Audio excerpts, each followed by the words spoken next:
Thorax is the part of the body of the trunk. That is the upper part of the trunk. It extends from the neck to the back. And it has got the vulval thoracic cage. This is the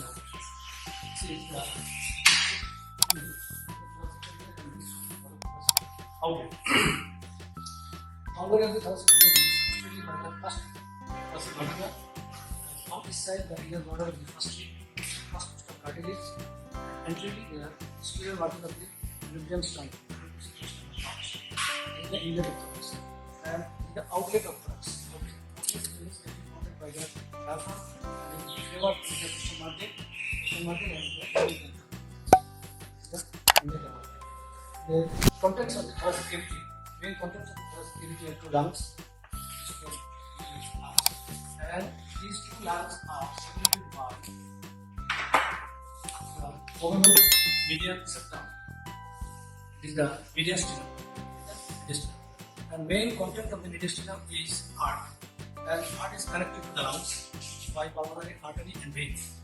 And heart is also connected to the body by the aorta and the superior vena cava and the inferior. And other contents of the mediastinum are those which run from the neck to the thorax or to the from neck to the thorax. There is the trachea, from neck to the upper abdomen, that is the squamous. And other main contents are the thoracic duct also, which moves from below upwards. Important landmarks of the thorax is the suprasternal nerves, also called the interclavicular nerves, and the suprasternal nerves lies at the level of the thoracic second thoracic vertebra. And this is the sternal angle. Sternal angle, that is the joint between the median sternum and the podial sternum. And it is an important landmark. And beside it, there is the second costal cartilage. That is the mounting of the ribs is here. The arch of the aorta begins and ends here. And the other important landmarks are also here. This is the second costal cartilage. This is the sternal angle. And